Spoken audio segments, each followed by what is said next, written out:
Kisah Nabi Muhammad Sallallahu Alaihi Wasallam, Perang Bani Qainuqa. Pada tahun pertama Hijriah, Rasulullah Sallallahu Alaihi Wasallam telah membuat sebuah kesepakatan dengan kaum muslimin, musyrikin dan Yahudi di Madinah yang dikenal dengan nama Piagam Madinah. Kesepakatan tersebut dibuat demi terciptanya keamanan dan kerukunan antar masyarakat. Seiring berjalannya waktu, kaum Yahudi melanggar beberapa poin yang tertulis dalam Piagam Madinah. Tabiat kaum Yahudi tidak berubah, suka menipu, berkhianat, berbuat kerusakan, dan keburukan lainnya. Pagi hari mereka mengaku beriman kepada Allah Subhanahu wa Ta'ala, namun sore harinya mereka kufur. Seorang pemuka Yahudi bernama Syas bin Qais tidak suka melihat kerukunan suku Aus dan Khazraj yang dulunya kedua suku ini kerap berperang. Aku heran, padahal dulu mereka selalu berperang dan mudah sekali kami hasut. Ini gara-gara agama baru yang dibawa oleh Muhammad. Syas ingin menghasut suku Aus dan Khazraj dengan perantara seorang pemuda Yahudi.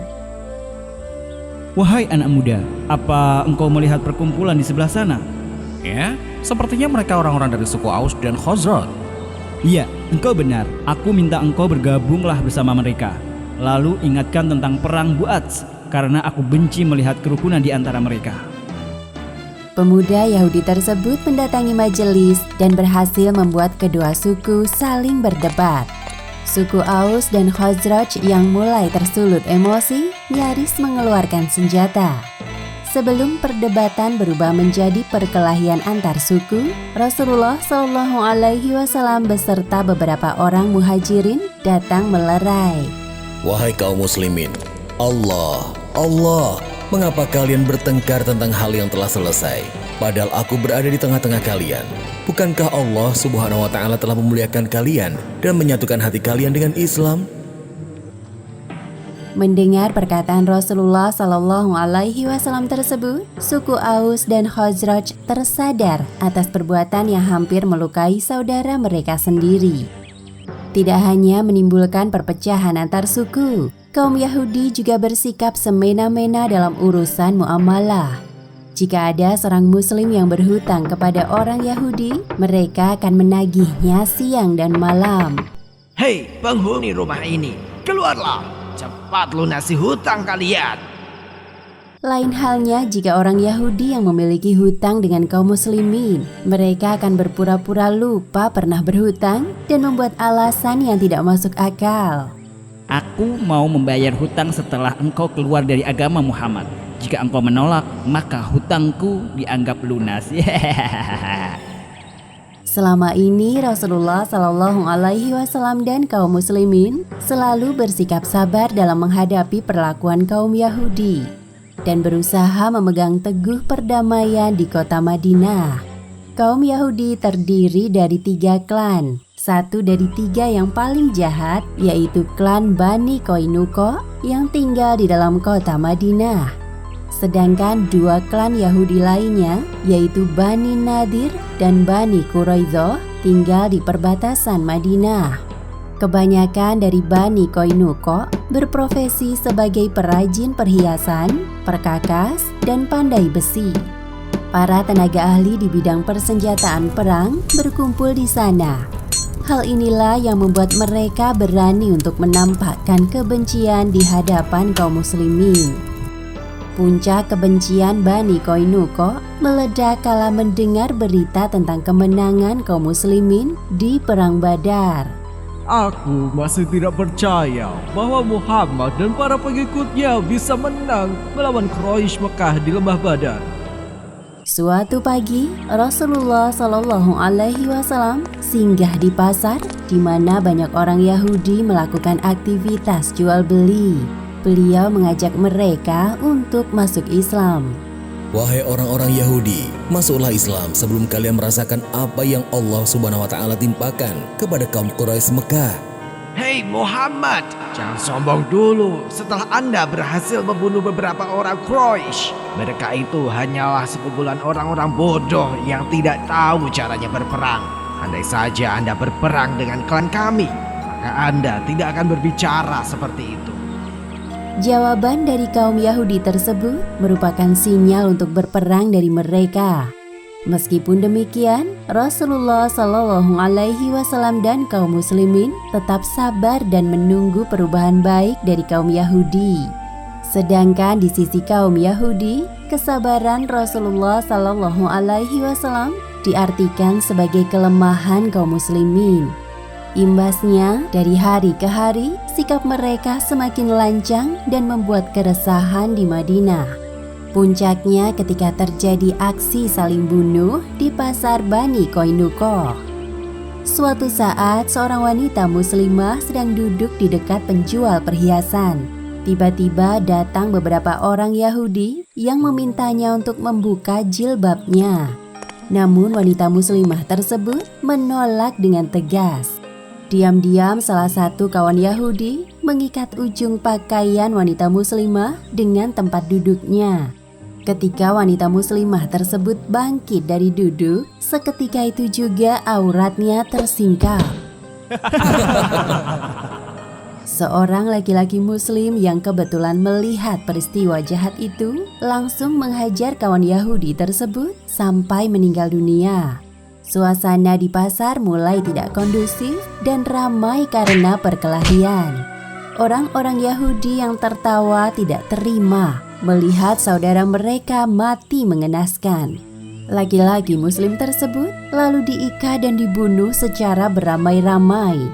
Keluarga laki-laki muslim yang terbunuh di pasar mengadu kepada Rasulullah Shallallahu Alaihi Wasallam. Beliau marah besar mendengar perlakuan kaum Yahudi yang melewati batas. Toleransi yang beliau berikan kepada kaum Yahudi telah habis. Keesokan harinya, Rasulullah Shallallahu Alaihi Wasallam menyerahkan kepemimpinan sementara di Madinah kepada Abu Lubabah. Setelah itu, beliau mengerahkan pasukan tentara menuju perkampungan Bani Qainuqa. Tepatnya pada hari Sabtu di pertengahan bulan Syawal tahun 2 Hijriah, kaum muslimin dipimpin langsung oleh Rasulullah Shallallahu Alaihi Wasallam mengepung perkampungan klan Bani Qainuqa. Pengepungan terjadi selama 15 hari lamanya dan berlangsung secara ketat. Hari demi hari, klan Bani Qainuqa hidup dalam kecemasan. Allah Subhanahu wa Ta'ala memasukkan rasa takut ke dalam hati agar mereka sadar atas kesombongannya. Setiap hari terdengar tangisan anak-anak karena pasukan muslimin memblokade semua pintu masuk dan keluar.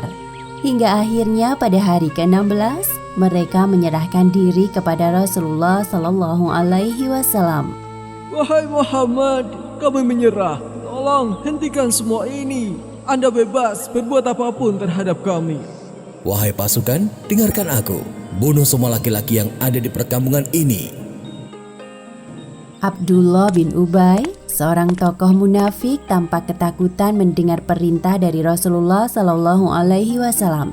Ia mendesak beliau untuk memaafkan perbuatan klan Bani Qainuqa. Wahai Rasul, tolong jangan bunuh mereka. Mereka memiliki ikatan dengan suku Khosroj. Namun Rasulullah Sallallahu Alaihi Wasallam tidak menggubris permintaan Abdullah bin Ubay. Wahai Rasul, tolong jangan bunuh mereka.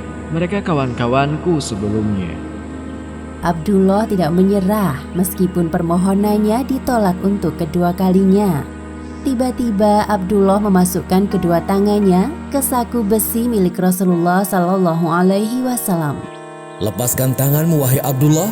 Maafkan aku, wahai Rasul. Aku tidak akan melepaskan tanganku sampai Anda sudi memberikan kelonggaran kepada kawan-kawanku. Rasulullah Sallallahu Alaihi Wasallam melihat kesungguhan dalam diri Abdullah bin Ubay yang baru masuk Islam 1 bulan lamanya. Akhirnya beliau luluh dengan desakan Abdullah. Baiklah, atas permohonan seorang muslim di sisiku, aku tidak jadi membunuh golongan laki-laki di antara kalian. Namun, sebagai gantinya, kalian semua harus keluar dari Madinah dan pergi sejauh-jauhnya dari hadapan kaum muslimin. Mereka menuruti perintah Rasulullah Sallallahu Alaihi Wasallam karena keputusan ini lebih baik dari yang sebelumnya. Akhirnya kaum Yahudi, klan Bani Qainuqa, meninggalkan Madinah tanpa membawa harta benda. Semua harta yang ditinggalkan klan Bani Qainuqa menjadi harta rampasan perang dan dibagi sesuai ketentuan Islam. Rasulullah Shallallahu Alaihi Wasallam menunjuk Muhammad bin Maslamah sebagai orang yang bertanggung jawab atas pengumpulan harta tersebut. Demikianlah akhir kisah Perang Bani Qainuqa.